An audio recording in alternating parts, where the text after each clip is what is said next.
Εδώ είμαστε λοιπόν, επανήλθαμε. Ύστερα από μια εξαιρετική κουβέντα που κάναμε με τον κύριο Παπαδιώτη, που εγώ αυτό που κράτησα είναι ότι πώς ενώ υπάρχουν τόσο εξαιρετικά φάρμακα, τόσο εξαιρετικά ιατρικά επιτεύγματα και τόσο εξαιρετικά ιατρικά συμπληρώματα, παύλα συμπληρώματα διατροφής, πολλοί κόσμος εξακολουθεί να είναι άρρωστος, πολλοί κόσμος εξακολουθεί να πάσχει από φλεγμονές τις οποίες μπορεί να μην τις ξέρει και πώς γίνεται ο κόσμος να αρρωσταίνει περισσότερο. Μία πολύ σημαντική παράμετρος στη ζωή μας και ένα φάρμακο το οποίο δεν το χρησιμοποιούμε σωστά είναι ο σωστός ύπνος. Έχουμε ξαναπεί και σε αυτή την εκπομπή, αλλά και στις περιπτώσεις που με πολλούς από εσάς μιλάμε για το τι πρέπει να κάνει κάποιος ώστε πολλά από τα προβλήματα της υγείας του να τα διαχειριστεί με την καλή ποιότητα του ύπνου. Έχουμε πει πάρα πολλές φορές ότι αν δεν κοιμάσαι σωστά δεν πρόκειται να φτιάξει τίποτα στο σώμα σου. Και είναι δεδομένο ότι ούτε οι ορμόνες, ούτε το έντερο, ούτε ο εγκέφαλος. Δεν μπορώ να κοιμηθώ σημαίνει δεν έχω τη δυνατότητα να ξεκουραστώ. Ο ύπνος δεν είναι μόνο ξεκούραση, είναι μια βιολογική επανεκκίνηση. Και για να το πω ακόμα πιο απλά, ο ύπνος είναι η βιολογική ανάγκη του καθενός 3, 5, 8 ώρες ώστε να μπορούν τα κύτταρά του να επαναπροσδιορίζουν τις λειτουργίες των βασικών οργάνων. Τι χαλάει όμως τον ύπνο, αγαπητοί μου φίλοι? Τι χαλάει την ποιότητα του ύπνου μας? Την ποιότητα του ύπνου μας τη χαλάει το στρες, τη χαλάει το άγχος, η έκκληση κορτιζόλης, η οποία δυστυχώς είναι μη διαχειρίσιμη. Από πού προκύπτει αυτή η έκκληση της κορτιζόλης? Δυστυχώς εξαιτίας της κακής διατροφής. Θα μου πεις, το άγχος άπτεται της διατροφής? Όπως έχετε ακούσει όλο αυτό το χρονικό διάστημα που κάνουμε τις ζωντανές εκπομπές στο Dion TV, μέσα από τα social media κτλ., ξέρετε πολύ καλά όλοι ότι το μεγαλύτερο πρόβλημα όλων ημών είναι το έντερο. Από τη στιγμή λοιπόν που, όπως είπε και ο κύριος Παπαδιώτης προηγουμένως, η καλή διατροφή δεν είναι καλή και απέχει από την πραγματικότητα, θα σας πω πράγματα τα οποία κυριολεκτικά τα γνωρίζετε όλοι. Είναι δεδομένο λοιπόν ότι το 1/3 των ενηλίκων υποφέρει από άπνοια και κυρίως υποφέρει από αϊπνία, η οποία προκαλεί την άπνοια. Το 1/3 των ενηλίκων. Το 50% είναι ένα ποσοστό των ηλικιωμένων, οι οποίοι δυστυχώς το 66% από αυτούς με αϊπνία είναι γυναίκες. Μία στις 5 επισκέψεις σε γιατρούς αφορά πραγματικά προβλήματα ύπνου. Και αυτό είναι γιατί υπάρχουν φλεγμονές, τις οποίες φλεγμονές δεν τις αντιμετωπίζουμε με τον τρόπο που πρέπει, αλλά περιμένουμε να γιατρευτούν από μόνες τους. Όταν λοιπόν εγώ παίρνω το κινητό μου στο χέρι και πηγαίνω για ύπνο, αυτομάτως ήδη έχω καταστρέψει την τουλάχιστον ποιοτική μου πλευρά του ύπνου, τουλάχιστον το ποιοτικό μου χρόνο του ύπνου, διότι το μπλε φως των κινητών, των υπολογιστών, των τάμπλετ γενικότερα επηρεάζει την ποιότητα του ύπνου μας. Σε συνδυασμό με ένα κακό έντερο, σε συνδυασμό με την βαριά και αγχώδη διατροφή, η οποία γίνεται μέσα σε βραδινές ώρες, οι οποίες ουσιαστικά τρώμε πολύ το βράδυ. Αντιλαμβάνεστε λοιπόν όλοι ότι όταν τρώμε πολύ το βράδυ, σε συνδυασμό με την κακή διατροφή και σε συνδυασμό με την χρήση των κινητών τηλεφώνων, καθώς επίσης την μπλε εικόνα που βλέπετε και όλα τα σχετικά, αντιλαμβάνεστε ότι το πρόβλημα εξακολουθεί και είναι πολύ μεγάλο και έχει να κάνει με την ποιότητα του ύπνου μας. Ο ύπνος λοιπόν, επειδή είναι ανάγκη, κυρίως πρέπει να καταλάβουμε ότι έχει να κάνει με εμάς και με τον τρόπο που διαχειριζόμαστε τον ύπνο μας. Επειδή λοιπόν η κακή μας διατροφή και εξαιτίας της διατροφής, όπως πολλές φορές έχουμε πει, τα προβλήματα διονγκώνονται, όταν το βράδυ κάνω βαριά γεύματα, όταν το βράδυ δεν προσέχω αυτά που τρώω και όταν το βράδυ έχω πολύ λίγες πιθανότητες να κάνω την σωστή πέψη, αυτό σημαίνει ότι δεν έχω την ποιότητα του ύπνου. Αυτό που έχουμε αναφέρει πολλές φορές και στην εκπομπή εδώ, αλλά κυρίως στην καθημερινότητα με τους ασθενείς που βλέπουμε, η ποιότητα του ύπνου εξαρτάται 100% από τον τρόπο με τον οποίο τρώμε. Αν λοιπόν εγώ έχω πιέσει την καρδιά μου να φάω γρήγορα, να φάω άναρχα και να φάω ό,τι να είναι, δεν μπορώ μετά να κοιμηθώ τις ώρες του ύπνου που χρειάζεται ο οργανισμός μου, το ανοσοποιητικό μου, που χρειάζονται οι ορμόνες μου, που χρειάζονται τα κόκαλά μου για να μπορώ να τα ξεκουράσω με τον τρόπο που πρέπει. Η αλήθεια είναι ότι αν τις νυχτερινές ώρες κάνουμε ένα ελαφρύ γεύμα με χαμηλούς υδατάνθρακες, παράδειγμα ρύζι, σαλάτες, και παίρνουμε το μαγνήσιό μας είτε μέσω της τροφής μας είτε μέσω συμπληρωμάτων, καταλαβαίνουμε αμέσως την ποιοτικότερη κατάσταση την οποία βιώνουμε κατά τη διάρκεια του ύπνου μας. Ο ύπνος λοιπόν δεν είναι μόνο ξεκούραση, είναι επανεκκίνηση, όπως είπαμε και προηγουμένως, του οργανισμού και των οργάνων. Τουλάχιστον πριν κοιμηθούμε, για την πρόληψη των εγκεφαλικών αλλά και των καρδιαγγειακών παθήσεων, οι ειδικοί προτείνουν να καταναλώσουμε 1 έως 2 ποτήρια νερό από τις 7 και μετά, ίσως και περισσότερα, ανεξαρτήτως αν είναι καλοκαίρι, ανεξαρτήτως αν είναι χειμώνας, γιατί το νερό πρέπει να καταναλώνεται συνεχώς. Και επειδή δυστυχώς δεν καταναλώνουμε το νερό που πρέπει, δυστυχώς δεν κοιμόμαστε και σωστά έτσι όπως πρέπει. Πάμε λίγο να δούμε ποιες είναι οι πιθανές επιπτώσεις της αϊπνίας. Κυρίως έχουν να κάνουν με γνωστικές λειτουργίες, έχει να κάνει με την κατάθλιψη, το άγχος, τη χαμηλή ενέργεια, την καθόλου ενέργεια, ένα αποδυναμωμένο ανοσοποιητικό, μια αρτηριακή υπέρταση, καρδιαγγειακές παθήσεις, διαβήτη και παχυσαρκία που ούτως ή αλλιώς δυστυχώς μας χτυπούν την πόρτα, η καρδιά, ο νεφρός, το πάγκρεας υπολειτουργούν. Γιατί όταν δεν κοιμόμαστε, δεν κοιμούνται και τα όργανά μας. Έχουμε πει και σε προηγούμενη εκπομπή ότι τα 2 όργανα τα οποία δεν κοιμούνται καθόλου είναι η καρδιά και το αυτί μας. Σκεφτείτε λοιπόν ότι αν κοιμηθούμε, ξεκουράζουμε όλα τα υπόλοιπα βασικά μας όργανα. Και όλα τα υπόλοιπα βασικά μας όργανα ξεκουράζονται ανά ώρες, ανά 2 ώρα από την ώρα που θα κοιμηθούμε και μετά.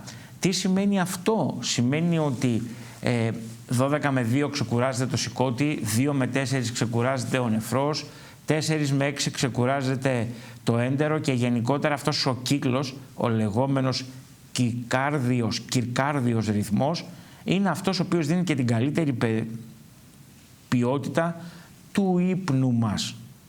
Εντάξει, και η αϊπνία, επειδή είναι ένα αγχωτικό σύνδρομο, δυστυχώς μας χτυπά την πόρτα καθημερινά.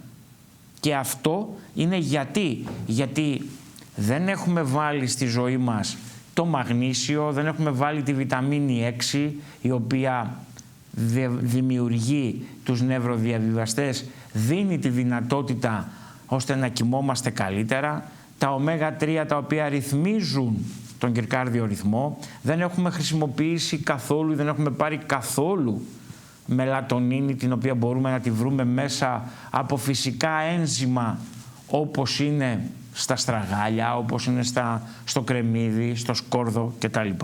Και δεν μπορούμε επίσης να βρούμε τον τρόπο με τον οποίο ρυθμίζουμε το νευρικό σύστημα. Γιατί δεν πάει το μυαλό μας ότι τα προβιωτικά, το γανόδερμα, το Lion's Mane μπορούν να διώξουν το άγχος και την αϊπνία με έναν πολύ φυσικό τρόπο.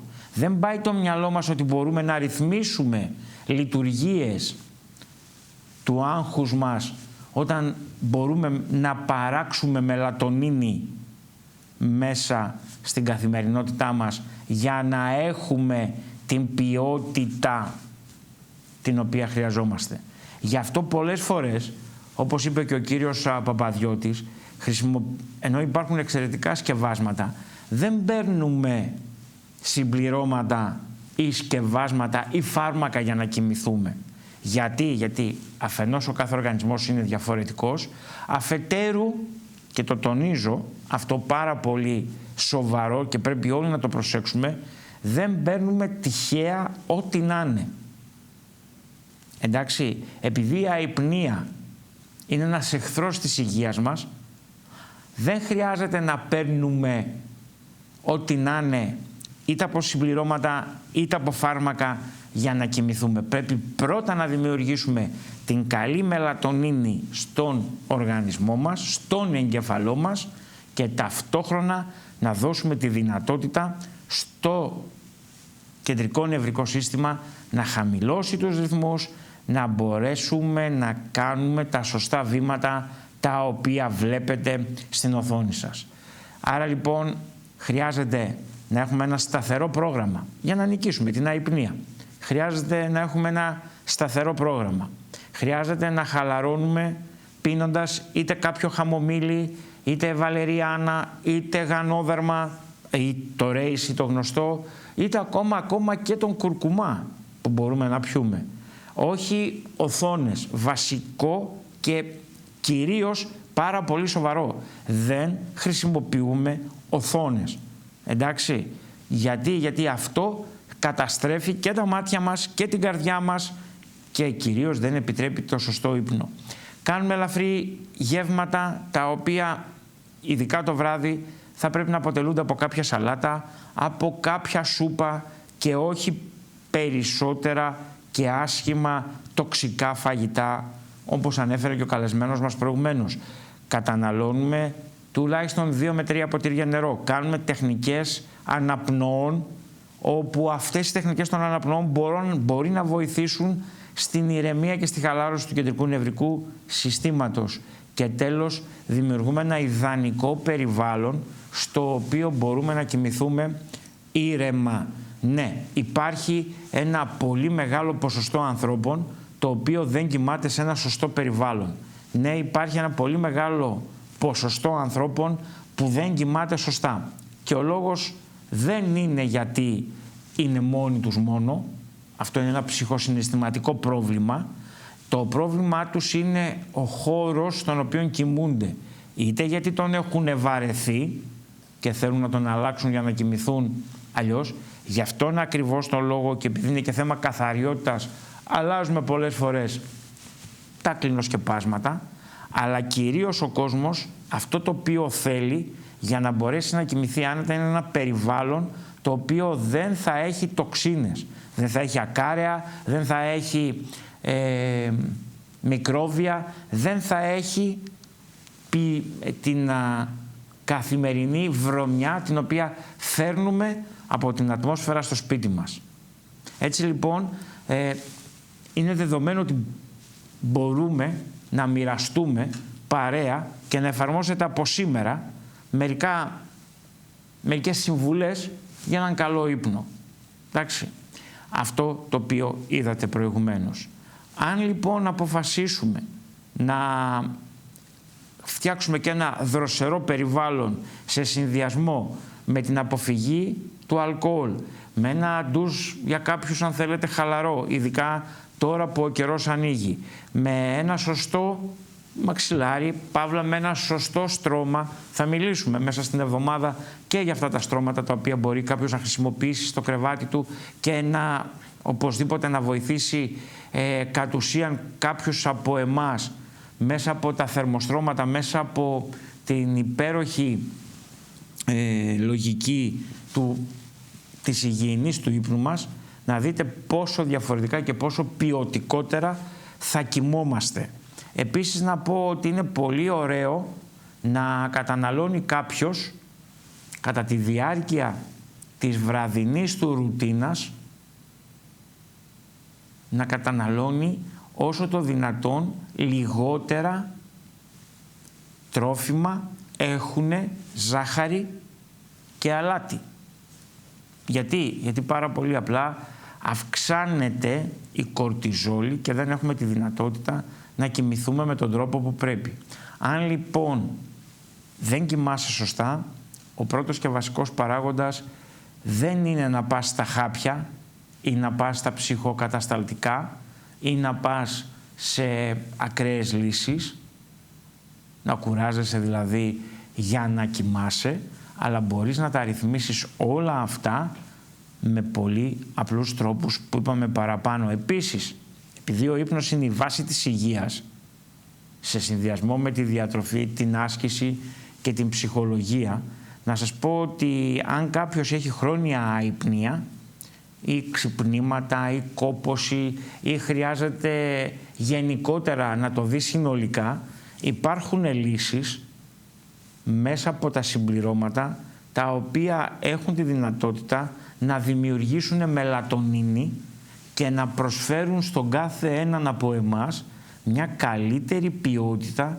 του non-time χρόνου για τον ύπνο του. Σημαντικό, ψάξτε το, αλλά όχι κατά χρήσης.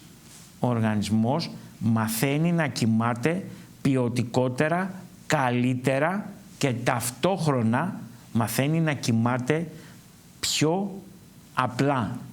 Δεν χρειάζεται λοιπόν, δεν γίνεται λοιπόν να κουράζουμε τον οργανισμό μας, να κουράσουμε την καρδιά μας για να κοιμηθούμε με τη βία. Είναι λοιπόν πάρα πολύ σημαντικό για κάποιον που έχει χρόνια αϊπνία να δει συνολικά και ολιστικά το έντερο του, τη διατροφή του, την ενυδάτωσή του, τη γυμναστική του και το κεντρικό νευρικό σύστημα. Σκεφτείτε απλά, όταν έχω τη δυνατότητα να είμαι ήρεμος, ήρεμα κοιμάμαι. Όταν έχω όμως μέσα στο σπίτι μου ή έξω από το σπίτι μου καταστάσεις τις οποίες τις κουβαλάω μέσα στο σπίτι μου, τα προβλήματα δυστυχώς αντί να λύνονται πριν πάω για ύπνο, επιδεινώνονται, αυξάνονται και ουσιαστικά δεν έχω λύσει ποτέ το πρόβλημα το οποίο θα μπορούσα να είχα λύσει. Όλα αυτά, μερικές συμβουλές για τον ύπνο, έχουν μία πρακτική καθημερινή αξία. Πολλοί μπορείτε και χρειάζεται να τα εφαρμόσετε, γιατί αυτό το οποίο βλέπουμε στις κλινικές είναι ξεκάθαρα ένα πράγμα, ότι ο κόσμος είναι κουρασμένος και η επίσημη ψεύτικη και χαζή δικαιολογία ότι το άγχος με κρατά ξύπνιο το βράδυ ή ότι δεν μπορώ να κοιμηθώ καλά το βράδυ επειδή είμαι πιεσμένος είτε οικονομικά είτε συναισθηματικά είτε είμαι πιεσμένος λόγω δουλειάς, νομίζω ότι δεν ισχύει, γιατί όσο πιο καλό και ποιοτικό ύπνο κάνει κάποιος, τόσο πιο ποιοτικά αποδίδει την επόμενη μέρα και στην εργασία του και στην οικογένειά του και στην καθημερινότητά του γενικότερα. Στο άλλο κομμάτι τώρα, το οποίο αφορά την κακή ποιότητα του ύπνου, που δεν είναι άλλο από το πώς μπορούμε να το εφαρμόσουμε καθημερινά αυτό, νομίζω ότι πρέπει να γίνει μια ρουτίνα. Πρέπει να γίνει μια ρουτίνα σε όλους του πώς καθημερινά μπορούμε να κοιμόμαστε. Γιατί πάρα πολύ απλά, όταν δεν μπορείς να κοιμάσαι σωστά, αυξάνεις και το άγχος, αυξάνεις και τις πιθανότητες να έχεις νευρολογικά προβλήματα και αυξάνεις και τις πιθανότητες τα προβλήματά σου να μην έχουν ούτε λύση ούτε επιστροφή. Όπως παράδειγμα η πονοκέφαλη, η μυϊκή ένταση, το σφίξιμο στον αυχένα, αυτό το οποίο μας συμβαίνει πάρα πολύ τα τελευταία χρόνια, και θα μιλήσουμε για το σφίξιμο στον αυχένα την ερχόμενη Πέμπτη με τον κύριο Καζάκο, για να δείτε ότι υπάρχει λύση, η οποία λύση ονομάζεται Unispine, θα το δείτε, θα το ακούσετε. Αϊπνία ή υπνηλία είναι μια κατάσταση άγχους. Τα στομαχικά προβλήματα, τα οποία είπε και ο κύριος Παπαδιώτης, είναι θέμα άγχους. Και πάμε λίγο στην ταχυπαλμία, πάμε λίγο στις ταχυκαρδίες, πάμε λίγο στη δύσπνοια, όπου εκεί το σώμα μας, επειδή είναι σε κατάσταση συναγερμού, δεν επιτρέπει τον εγκέφαλο και δεν επιτρέπει την καρδιά να ισορροπήσει, να ηρεμήσει για να κοιμηθεί καλά. Πολλές φορές κοιμόμαστε με το μυαλό. Δεν κοιμόμαστε γιατί το έχουμε ανάγκη. Και αυτό είναι λάθος. Οι περισσότεροι άνθρωποι που αντιμετωπίζουν προβλήματα, είτε συναισθηματικά, είτε ψυχολογικά, είτε οικονομικά, είτε επαγγελματικά ή κάθε είδους πρόβλημα, όταν πηγαίνουν για ύπνο, όλα αυτά πρέπει να τα αφήνουν εκεί που αφήνουν τα απορρίμματά τους. Και την επόμενη μέρα ας τα ξαναπροσλαμβάνουν. Όταν έχουμε κάνει έναν ποιοτικότερο ύπνο, την επόμενη μέρα πολλά θέματα τα οποία μας φαινόντουσαν ότι είναι δύσκολα, λύνονται με κάποιον πιο εύκολο τρόπο. Θα μου πεις, τι συμβαίνει με τον εγκέφαλο μετά από όλη αυτήν εδώ την ιστορία? Ναι, ο εγκέφαλος είναι πάντα κουρασμένος. Και το αφήνω για το τέλος, για να σας πω ότι ένας εγκέφαλος κουρασμένος οδηγεί σε οξύ εγκεφαλικό, σε ανέβρισμα αορτής και φυσικά ενεργοποιεί τις νευροφλεγμονές. Πράγμα που σημαίνει ότι όσο λιγότερο κοιμάμαι, και επειδή κάποιοι πιτσιρικάδες ή κάποιοι άνθρωποι μου λέτε ότι δεν μπορώ να κοιμηθώ, δεν έχω και πρόβλημα να κοιμηθώ κτλ. Θα σας πω κάτι το οποίο είναι πάρα πολύ απλό και θα το κλείσω για να κλείσουμε και την εκπομπή μας εδώ σήμερα, ότι όταν εσύ πιστεύεις ότι όταν θα κοιμηθείς θα μπορείς να κοιμηθείς, είναι ένα τεράστιο λάθος, είναι ένα τεράστιο σφάλμα, γιατί τότε ο εγκέφαλος δεν θα δίνει εντολή και τότε τα νεύρα δεν θα έχουν την ποιότητα για να σε οδηγήσουν σε έναν καλύτερο ύπνο. Να σας ευχαριστήσω θερμά και σήμερα, να σας ευχηθώ καλή εβδομάδα και θα είμαστε εδώ μαζί αύριο. Έχουμε να μιλήσουμε για νευροεκφυλιστικά νοσήματα και φυσικά έχουμε να μιλήσουμε και για τον τρόπο που μπορούμε να βοηθήσουμε τους ανθρώπους που αγαπάμε. Καλό βράδυ σε όλους, καλό βράδυ σε όλες.